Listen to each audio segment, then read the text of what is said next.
I was living quietly in my cabin, deep in the woods, content with the silence that only land like mine can give. To me, those acres weren't just property, they were years of sweat, sacrifice, and the only real proof of a life I had built with my own hands. But to my family, it was little more than a payday waiting to happen. They tried to sell it out from under me, confident that I was too old to fight back.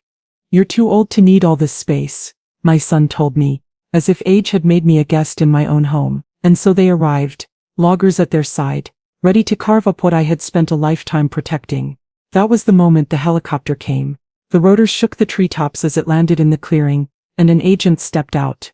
Calm, deliberate, a figure none of them had expected to see. I stayed silent, watching, knowing the ground beneath us had more to say than I ever could. Before we continue, I just want to say thank you for taking the time to hear my story. If you're comfortable, let me know where you're listening from, and what time it is where you are. My name is Martha Coleman.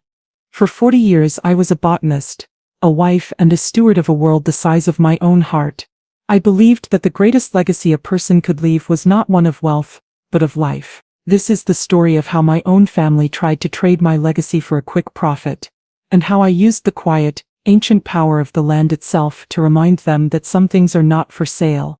Now let me tell you my story.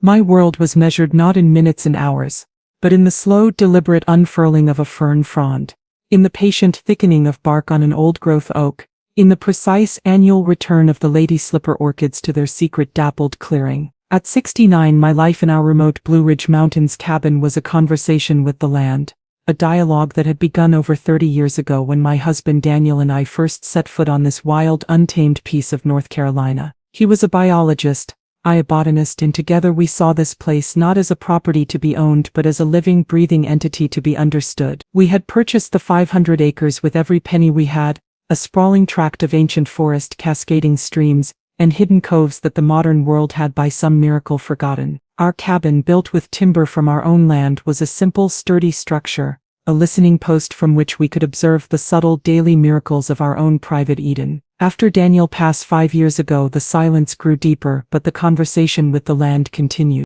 I knew the secret language of my forest. I knew where to find the rare, elusive pink lady's slipper, its delicate pouch, a marvel of natural engineering. I knew the precise location of a stand of American ginseng, its roots a slow, patient accumulation of medicinal power. I knew the flight path of the pileated woodpeckers, their maniacal laughter echoing through the hemlocks. This was not a generic patch of woods. It was a unique, biodiverse ecosystem, a hotspot of life that was becoming increasingly rare in a world of strip malls and subdivisions. My connection to it was not sentimental. It was scientific. I understood its value not in board feet or property taxes, but in the irreplaceable currency of genetic diversity. My son Daryl had never understood this. To him, the forest was just a collection of trees, and the cabin was a rustic, inconvenient relic of his parents' eccentricities. He lived in Charlotte, a world of gleaming high-rises and relentless ambition, a world that was a million miles away from the quiet, patient logic of the natural world I inhabited. He and his wife Alicia were practitioners of a different kind of science, the science of acquisition. They saw the world in terms of assets and liabilities, of profit margins and return on investment. And my land, my beautiful, thriving, living sanctuary, was in their eyes the most underperforming asset in our family's portfolio. I tried in my own quiet way to share the magic of this place with them. I would point out the delicate, intricate patterns of a lichen on a rock. I would explain the complex, symbiotic relationship between the squirrels and the oak tree. They would listen with a kind of polite, bored indulgence, their eyes glazed over, their minds already back in the city, calculating the cost of their next luxury purchase. They saw my passion not as a form of knowledge, but as a quaint, harmless hobby, the eccentric pastime of an old woman who didn't understand the real world. But I understood the real world all too well. I understood that the real world was running out of places like this, and I understood with a certainty that was as deep and ancient as the roots of the trees around me, that my life's final, most important work was to protect this place from the very world my son had so eagerly embraced. The serpent arrived, as it so often does, with a voice of pure synthetic silk. The phone call from Daryl came on a Tuesday afternoon, a jarring, electronic intrusion into the quiet, organic symphony of the forest. I was on the porch meticulously cataloging the seeds I had collected from a rare species of mountain mint, when the shrill, unfamiliar ring of my satellite phone shattered the peace. I answered with a sense of mild annoyance, my hands still fragrant with the sharp, clean scent of the mint. Hi, Mom, Daryl's voice began, a river of smooth, practiced concern flowing through the receiver.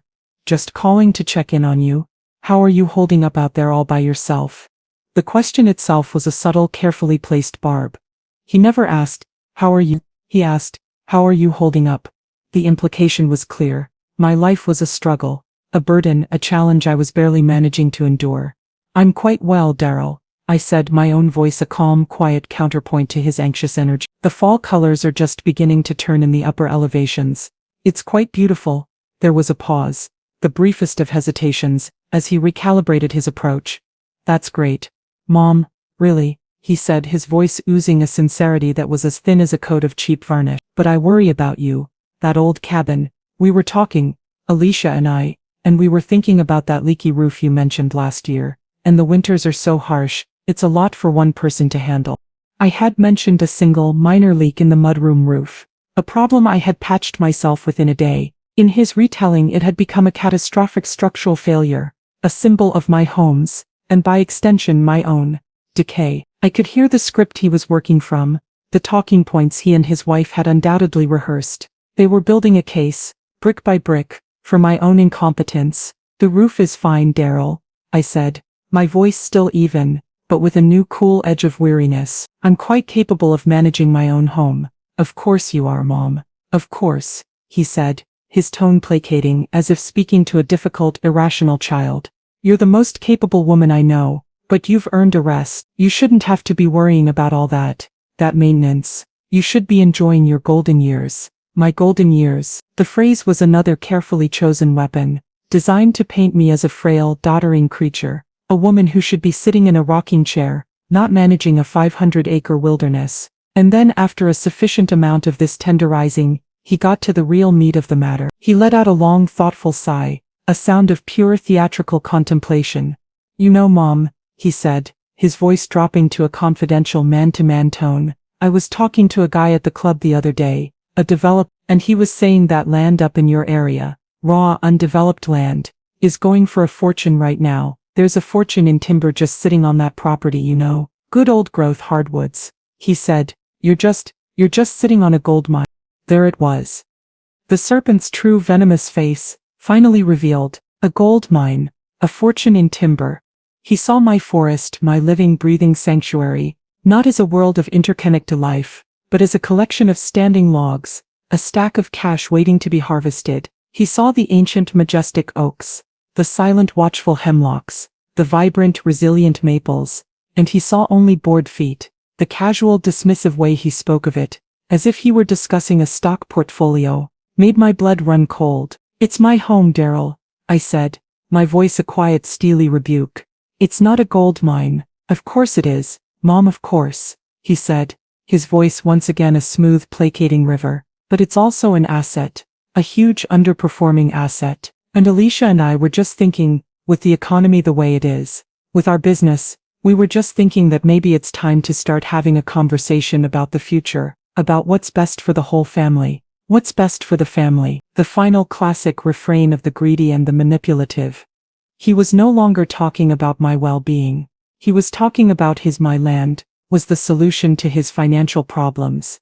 The quick, easy fix for the struggling high-end landscaping business he had poured all his money into. He was not just my son, he was a creditor, and he was beginning to call in a debt I had never agreed to owe. I'm not interested in having that conversation, Daryl, I said, my voice a final, definitive statement. The line was quiet for a moment. The smooth, concerned son was gone, replaced by a flash of the impatient, resentful man I knew was lurking just beneath the surface. Just think about it, Mom, he said, his voice tight with a frustration he could no longer conceal. Just be practical for once in your life. And then he hung up. I stood on my porch for a long time after the call, the satellite phone feeling cold and alien in my hand. The familiar peaceful sounds of the forest seemed to have receded, replaced by the ugly, jarring echo of my son's words. A cold, unsettling premonition began to form in my mind. This was not the end of the conversation. This was just the beginning. The forest, which had always been my sanctuary, now felt different. A subtle, almost imperceptible sense of menace had seeped into the air. A human poison that was more insidious than any natural blight. Daryl's words had been a violation, a desecration of the sacred, unspoken agreement I had with this land. He had looked upon this world of profound, intricate beauty and had seen only its cash value. The thought was a constant low-grade fever in my mind, a persistent nagging ache that I couldn't shake. I tried to lose myself in my work, to find solace in the familiar, methodical rhythms of my research. I spent the next few days deep in the woods, working on a project that was particularly close to my heart, the annual census of a rare federally protected species of orchid, the small world Pogonia, that thrived in a secret secluded hollow on my property. It was a delicate, unassuming little plant, easily overlooked by the untrained eye, but it was a bioindicator, a living testament to the health and purity of the forest ecosystem. Its presence was proof of the land's unique, irreplaceable value. It was on the third day, as I was on my hands and knees carefully documenting a new cluster of the orchids, that I saw it. It was a flash of garish, artificial color in the muted, organic palette of the forest floor. A small, bright pink plastic ribbon, tied securely around the thick, gnarled trunk of an ancient hemlock tree, not 20 feet from my precious orchid colony. My heart gave a hard, painful lurch. I stood up slowly, my mind refusing to process what my eyes were seeing. A survey ribbon, here, in the deepest, most remote part of my land. It was an object so alien, so utterly out of place in this pristine wilderness, that it felt like a wound, a gash in the living flesh of the forest. I walked towards it, my steps hesitant, as if approaching a dangerous sleeping animal. The ribbon was new, the plastic still bright and clean, the knot tight and professional. This was not the work of a casual hiker. This was the work of a professional surveyor. A cold, sickening dread began to creep up my spine. I looked around, my botanist's eye, so accustomed to searching for the subtle patterns of the natural world, now searching for a new, more sinister pattern. And then I saw another one, and another. A trail of them, a series of bright, ugly pink scars, leading deeper into the woods, marking a clear linear path through the heart of my sanctuary. I began to follow them, my earlier peaceful research forgotten. My heart was pounding a frantic heavy rhythm against my ribs. Each ribbon was a fresh blow, a new piece of evidence in a case I was building against my own son. The trail led me through the stand of old-growth hardwoods, the very trees Daryl had referred to as a fortune in timber. The ribbons were tied to the largest, oldest, most valuable specimens, each one a death sentence, a mark for the chainsaw. The trail of betrayal continued for over a mile, a brutal, systematic mapping of my land's destruction.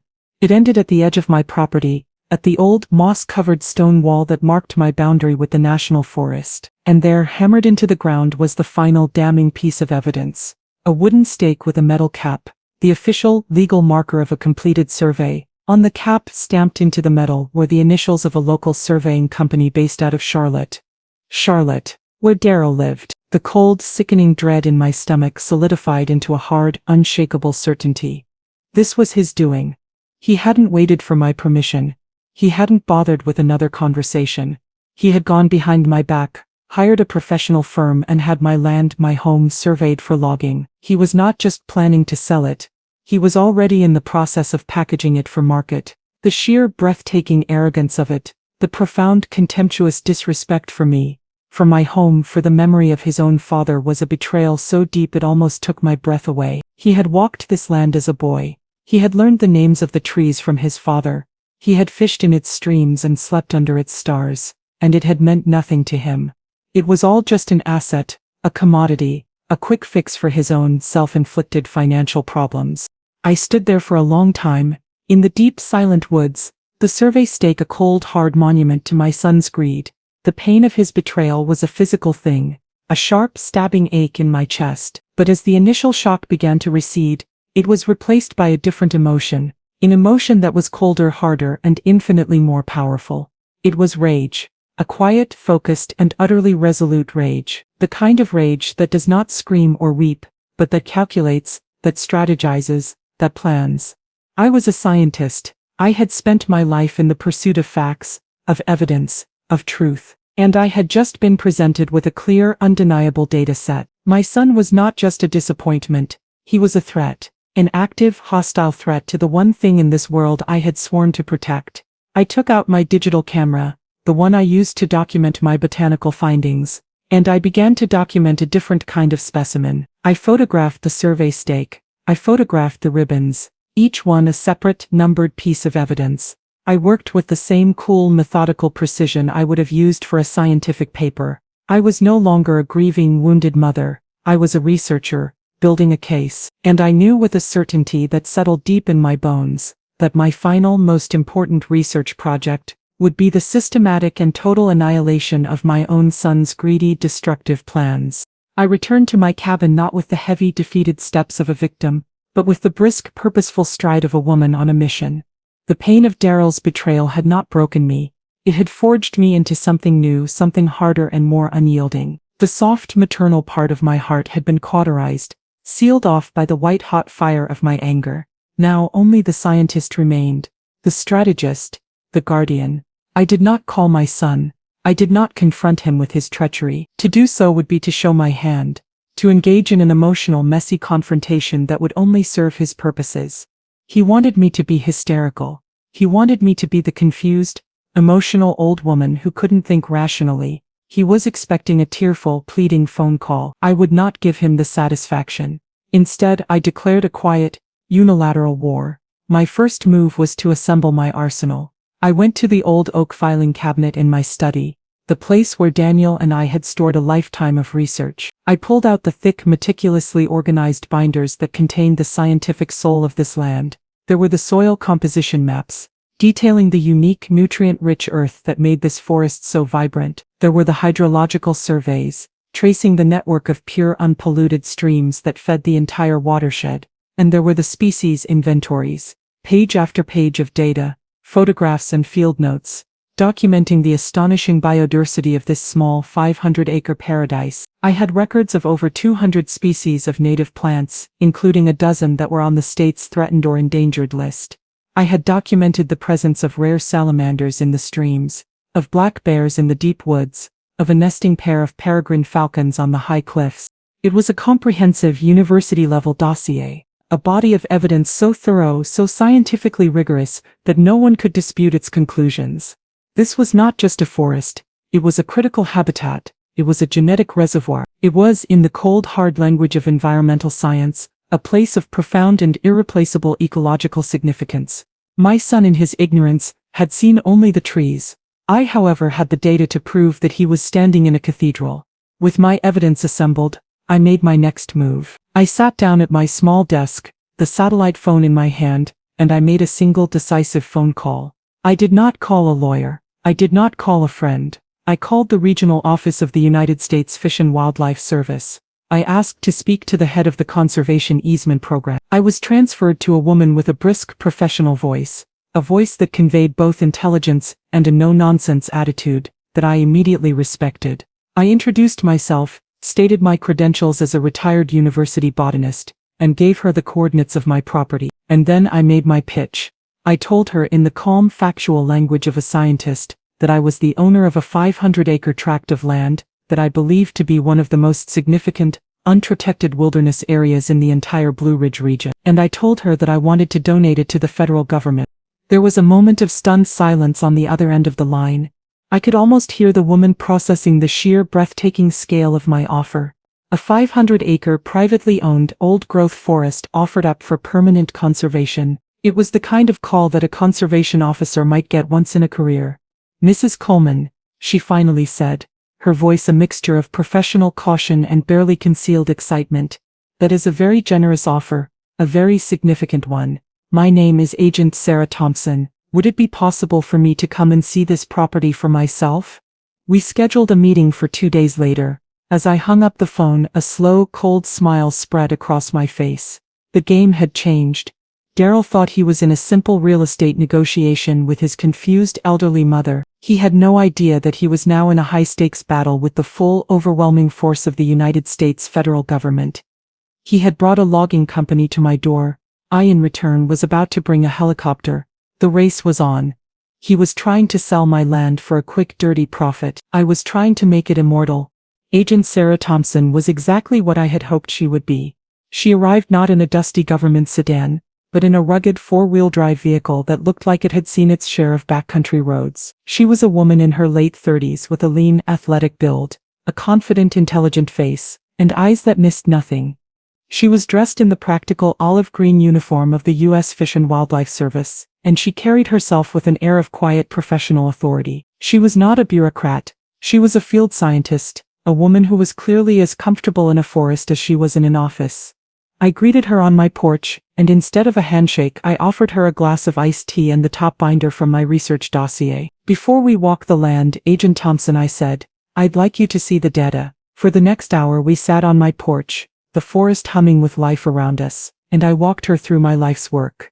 I showed her the maps, the inventories, the photographs. I pointed out the population density of the rare orchids, the nesting sites of the falcons, the presence of a unique subspecies of salamander that was found nowhere else on Earth. I was not a desperate homeowner, pleading for help. I was a scientist, presenting my findings to a respected colleague, and she in turn, listened not with the polite indulgence of my son, but with the sharp, focused attention of a true professional. Her eyes, which had initially been a cool, analytical gray, began to warm with a growing excitement. She peppered me with intelligence-specific questions about soil acidity, water tables, and species migration patterns.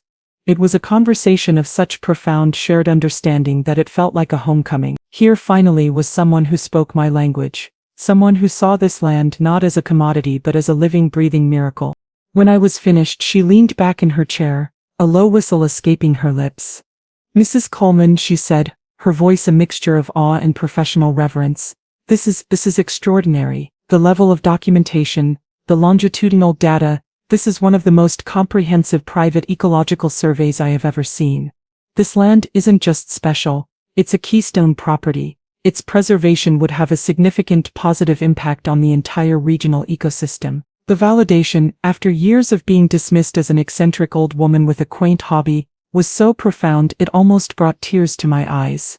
So you'll help me? I asked, my voice a little unsteady. Help you? She said, a wide, genuine smile spreading across her face.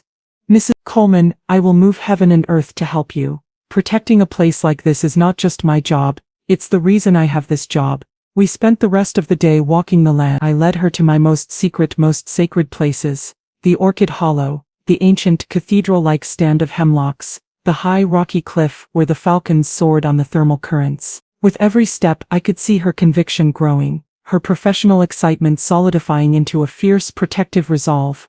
By the end of the day we were no longer just a landowner and a government agent. We were allies, partners in a conspiracy to save this land from the forces of greed and ignorance. Back at my cabin as the sun began to set, painting the valley in hues of gold and rose, we got down to the business of the law. Agent Thompson laid out the process for me. It was called a conservation easement. I would be formally donating the development rights of my property to the federal government, in perpetuity. The land would remain mine for the duration of my life, my private sanctuary, but upon my death, it would become the permanent, protected property of the United States, managed by the Fish and Wildlife Service as a national wildlife preserve. It would be a place for research, for education, for the quiet, respectful observation of the natural world. It would be a living legacy, a gift to future generations. I formally submitted the application, my signature on the dense, legalistic document, a firm, unwavering declaration of my intent. Agent Thompson gathered her copies, her face a mask of grim determination. Okay, Martha, she said, her use of my first name a sign of our new, more personal alliance. The application is in, but these things can take time. There are legal hurdles, bureaucratic processes. It has to be approved at the regional level, then sent to Washington for final sign-off from the Secretary of the Interior. She looked at me, her eyes serious. You said your son is moving fast. How much time do you think we have? I thought of the survey markers, of the smug, dismissive tone in Daryl's voice. Not much, I said. I think he's planning to make his move very, very soon. Then we'll have to move faster, she said, her voice a quiet, steely promise. I'm going to personally walk this application through every step of the process. I'm going to call in every favor I have. I'm going to make this my #1 priority. A quiet, urgent race against time had begun. It was a race between my son's greed and my government's bureaucracy, a race between a contract for destruction and a covenant for preservation, and a prize was the immortal soul of my forest. The call I had been dreading and yet perversely anticipating came a week later. It was Alicia, my daughter-in-law, her voice a symphony of artificial sweetness and condescending concern. Hi Martha, she chirped, her tone as bright and brittle as a piece of cheap costume jewelry. Daryl and I were just talking and we've decided to come up for the weekend. We need to have a serious family talk about your future. The word future was a thinly veiled euphemism for the sale of your land. I knew with a certainty that was as cold and hard as a river stone, that this was it. This was the end game. They were coming to close the deal, to force me to sign the papers that would condemn my forest to death. The old me, the gentle, conflict-averse Estelle, would have been filled with a sense of dread and helplessness. But the new me, the woman who had forged an alliance with the full force of the United States government, felt only a cold, thrilling sense of anticipation. It was time to spring the trap. I summoned every ounce of my acting ability, every memory of a frail, confused old woman I had ever seen in a movie, and I played my part to perfection. "Oh," I said, my voice a weak, quavering whisper. "Oh, that's a long drive for you, dear. Are you sure?"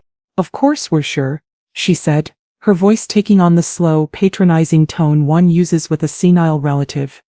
"We're worried about you, Martha. We need to make some decisions, to make sure you're taken care of.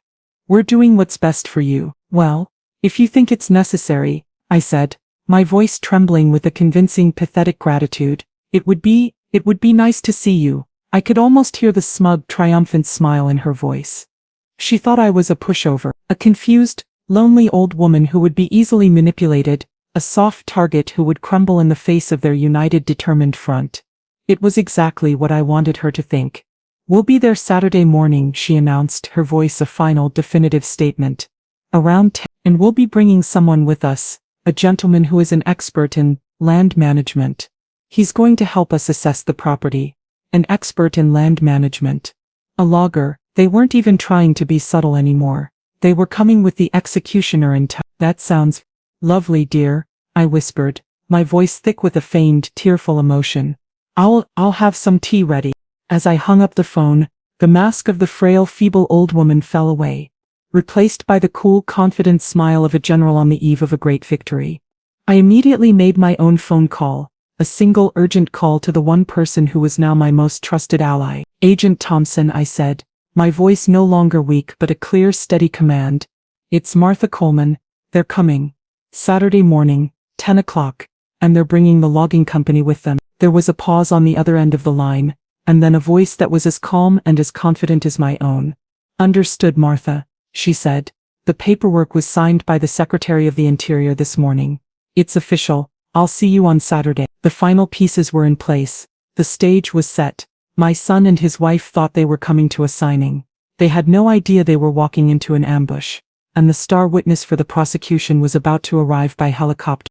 Saturday morning dawned with a crystalline, almost painful beauty. The autumn air was crisp and clean, and the sun rising over the eastern ridge set the turning leaves ablaze in a riot of gold and crimson. It was the kind of day that felt like a benediction, a perfect, pristine moment of natural glory. It was a day to be cherished, to be savored. And for my son and his wife, it was a day that would live in infamy. I spent the morning in a state of calm, focused anticipation. I made a pot of coffee, sat on my porch, and watched the forest awaken. I felt a profound, almost spiritual sense of peace. I had done everything I could. I had fought for this land with the only weapons I possessed, my knowledge, my passion, and my unshakable resolve. The fate of my forest was no longer in my hands. It was in the hands of the law, of the government, of a power far greater than my son's petty, transient greed. At precisely 10 o'clock, I heard the sound of a vehicle approaching, its engine a harsh mechanical intrusion into the morning's quiet symphony. But it was not one vehicle, it was two. The first was Daryl's ludicrously oversized luxury SUV, its glossy black paint job already collecting a fine layer of dust from my long unpaved driveway. The second was a mud-splattered, heavy-duty pickup truck, the kind with a winch on the front and a logo on the side that I recognized with a cold, sinking feeling. It was the logo of one of the largest, most aggressive timber corporations in the state. Daryl and Alicia emerged from their SUV, dressed not for a visit to a rustic mountain cabin but for a hostile business negotiation. He was wearing pleated slacks and a polo shirt, his city shoes already looking absurdly out of place on the gravel path. She was in a sharp, tailored pantsuit, her face a mask of cool, professional determination. They did not look like family coming for a visit. They looked like a corporate raiding party, come to asset strip a failing company. A man I did not know got out of the pickup truck. He was a large, beefy man with a ruddy, sunburnt face and a smug, dismissive air.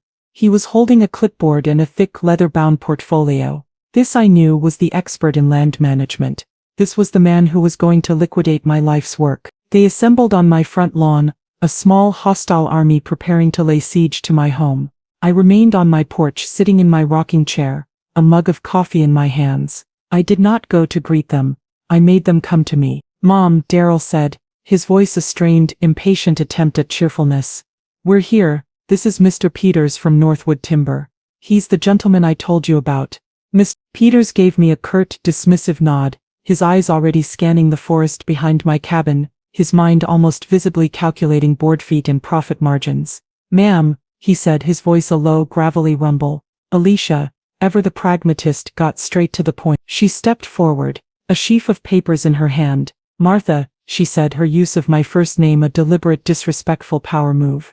"We don't have a lot of time, so let's not beat around the bush. We've made a decision. We're selling the timber rights to the property." They had not come for a conversation. They had not come to persuade me. They had come to inform me of a decision that had already been made. They had come for a signing. I looked from my son's weak, avoidant face to my daughter-in-law's hard, greedy one. I looked at the smug, predatory face of the logger, and I felt not a flicker of fear. I felt only a profound, weary pity for them, for their small, cramped, money-driven souls. They were standing in the middle of a miracle, a world of profound, intricate beauty, and they were utterly, completely blind to it. They saw only the cash, the quick, easy profit. They were like men who would burn down a museum to roast a hot dog. The contract they presented me was a masterpiece of legal theft. It was a dense, multi-page document that essentially sold the timber rights to my entire 500 acres for a lump sum that was, I knew, a fraction of its true market value. The look of exasperated impatience on Daryl's face was a thing to behold. He let out a long, suffering sigh, the sigh of a man burdened with a difficult, irrational parent. He stepped forward, his voice taking on the slow, patronizing tone he had used on the phone. "Mom," he said, his voice dripping with a false, condescending sympathy, "we've been over this. You're too old to need all this space. It's a waste. It's a burden on you, and it's a burden on us, having to worry about you all the time out here." His words so dismissive, so ageist, so profoundly, fundamentally disrespectful, were the final damning evidence of his character. He was not just greedy, he was cruel. He was using my age, my love for this land as a weapon against me, as proof of my own incompetence. "We're doing what's best for the family," he concluded, the classic, unassailable justification of the tyrant. Alicia, seeing my hesitation, decided to deliver the final, killing blow. She stepped forward, a smug, triumphant smile on her face. "It doesn't really matter if you understand it or not, Martha," she said, her voice a soft, silken threat. "The deal is already done. Mr. Peters has already given us a substantial down payment. The money is already in our account. All we need is your signature on this little piece of paper to make it all official." They thought they had me trapped. They had taken my love, my age, my presumed weakness, and they had used it to build a cage around me. They thought the signing was a mere formality. They thought the battle was already over. They had no idea that the real battle was just about to begin. Just as Mr. Peters, the smug, self-satisfied logger, began to point towards the first stand of old-growth hemlocks, his finger tracing the path of his future destruction, a new sound entered the quiet morning air. It was a sound that did not belong in this peaceful, natural world. It was a deep, rhythmic, mechanical whump whump whump, a sound that seemed to come from everywhere at once. It started as a faint, distant tremor, a vibration I felt in the soles of my feet before I even heard it with my ears. But it grew, quickly, steadily, from a low guttural thrum to a deafening, ground-shaking roar. The birds in the forest, which had been singing their cheerful morning chorus, fell silent. The very air seemed to vibrate with the power of the approaching sound. Daryl, Alicia, and Mr. Peters looked up, their faces a mixture of confusion and annoyance. They scanned the brilliant, cloudless blue sky, searching for the source of the unwelcome intrusion. I, however, did not look up. I simply remained in my rocking chair, a small, knowing smile on my lips, and took a slow, deliberate sip of my now cold coffee. The sound grew to a deafening crescendo, echoing through the valley, bouncing off the high granite cliffs. And then, it appeared, cresting the ridge to the west, a large green and white helicopter, its blades chopping the air with a ferocious, undeniable power. It was not a news helicopter or a medical transport. It was a government vehicle, its markings clear and official even from a distance. It did not pass over, it descended. With a purposeful, almost military precision, it swooped down into the large natural clearing in front of my cabin, the very clearing where my son's ridiculous oversized SUV was parked. The downdraft from the rotors was a hurricane of our own making. It kicked up a vortex of leaves, pine needles and loose dirt, a swirling chaotic storm that sent the carefully arranged papers on Mr. Peters' clipboard flying across the lawn.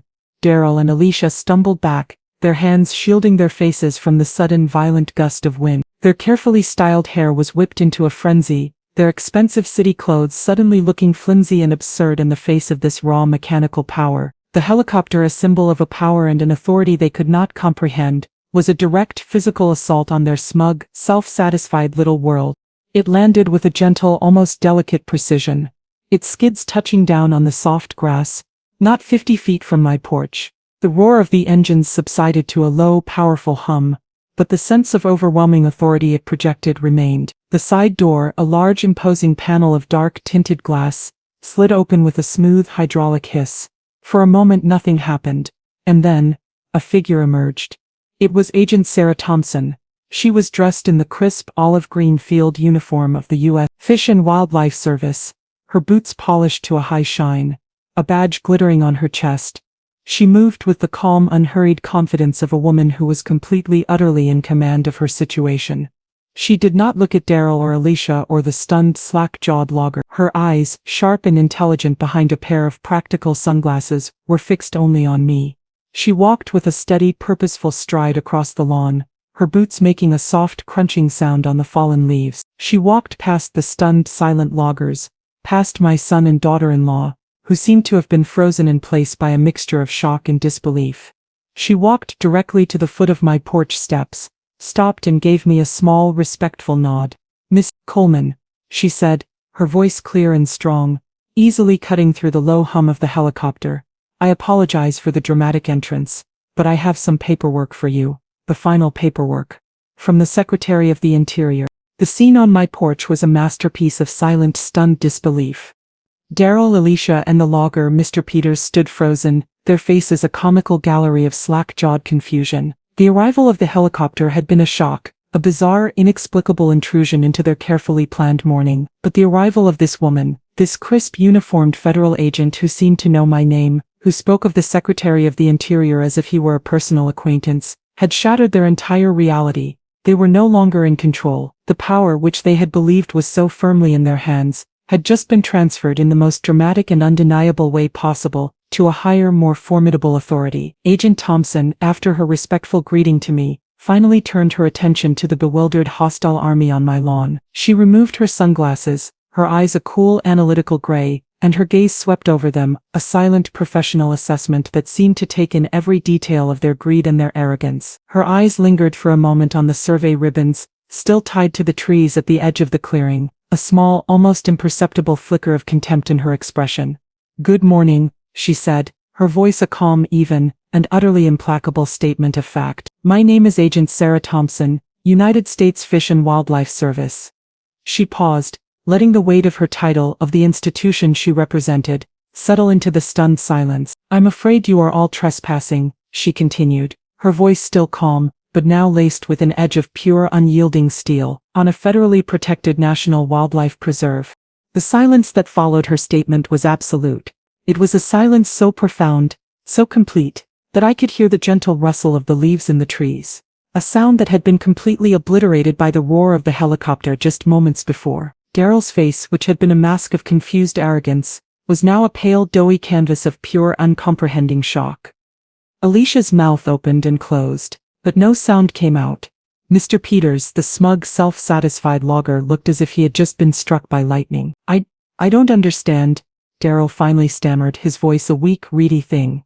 This is my mother's property." Agent Thompson turned her cool, steady gaze on him. "Not anymore," she said, her voice a final, definitive judgment. "Well, not exactly." She then turned back to me, a small, respectful smile on her lips. "Mrs. Coleman, as of 8 o'clock this morning, by order of the Secretary of the Interior, the 500-acre property commonly known as the Coleman Tract has been officially and permanently designated as the Coleman National Wildlife Preserve. She handed me a thick leather-bound portfolio, embossed with the official seal of the Department of the Interior. Your application for a conservation easement was approved in record time, she said, her voice a low conspiratorial murmur for my ears only. It seems your research was rather compelling. She then turned her full, undivided attention back to the stunned, silent trio. Her voice regained its official, implacable tone. What this means, she explained, as if speaking to a group of particularly slow children, is that while Mrs. Coleman retains lifetime residency rights, the development rights to this property have been permanently donated to the people of the United States. This land, its trees, its water, its wildlife, are now under the full and permanent protection of the federal government. Any attempt to survey, log, or otherwise develop this land is a federal crime, punishable by fines of up to $500,000 and 10 years in a federal prison. The words federal prison seemed to finally break through their shock-induced paralysis. Alicia let out a small, strangled gasp. Mr. Peters turned a shade of pale green that was truly remarkable. Daryl just stared at me, his eyes wide with a dawning, horrified comprehension. He was finally beginning to understand the true nature of the woman he had so foolishly underestimated. He had thought he was dealing with his weak, sentimental mother. He had no idea that he had been in a high-stakes battle with a master strategist, a woman who had just outmaneuvered him with a move of such breathtaking, audacious brilliance, that it had not just defeated him, it had annihilated him. His pathetic little contract, his dirty backroom deal, had just been rendered null and void by an act of Congress. It was a checkmate of the highest possible order. The consequences of their failed coup were as immediate as they were catastrophic. Mr. Peters, the logger, was the first to grasp the full, horrifying extent of his own legal jeopardy. The smug, dismissive arrogance drained from his face, replaced by the pale, sweaty sheen of pure, unadulterated panic. He looked from Agent Thompson's hard, unyielding face to the useless, fraudulent contract in his hand, and he seemed to age 10 years in 10 seconds. He was not just a potential witness to a crime. He was an active participant in a conspiracy to defraud the federal government. The fines, the prison time, the loss of his company's logging permits, the ruinous possibilities were all there, stark and terrifying in the cold, clear language of the federal agent. He turned on my son, his face a mask of pure, venomous fury. You told me she was on board, he snarled, his voice a low, desperate growl. You told me this was a done deal. You cashed my check, you son of a bitch. The beautiful symbiotic relationship between the greedy son and the predatory corporation had just dissolved into a flurry of bitter, panicked accusations. Daryl, for his part, seemed to have been struck dumb. He just stared at me, his mouth agape, his mind clearly struggling to process the sheer, breathtaking scale of his own miscalculation. The fortune he had been counting on, the quick, easy fix for all his financial woes, had not just been denied to him, it had been permanently, irrevocably placed beyond his reach, locked away in the impenetrable vault of the national park system. He had not just lost a deal, he had lost a birthright, a legacy that he had been too stupid and too greedy to ever truly appreciate. But it was Alicia, the cold, calculating mind behind the entire operation, who seemed to understand the most immediate and devastating consequence. Her face, which had been a mask of stunned disbelief, now crumpled into a look of pure, horrified comprehension. The down payment, she whispered, her voice a dry, cracking thing. Oh God, the down payment. Agent Thompson, whose sharp ears missed nothing, turned her cool, analytical gaze on her. The down payment, she asked, her voice laced with a dangerous professional curiosity. Mr. Peters, now in full self-preservation mode, was more than happy to elaborate. A $100,000 down payment, he spat, his eyes boring into Daryl with a look of pure hatred. A good faith deposit on the timber rights, which they assured me they had the legal authority to sell. Agent Thompson's lips formed a thin, hard line. She looked at Daryl and Alicia, her expression now devoid of any sympathy. I see, she said, her voice as cold and as sharp as a shard of ice. Wire fraud is also a federal offense. I'm sure the U.S. Attorney's Office will be very interested to hear about that.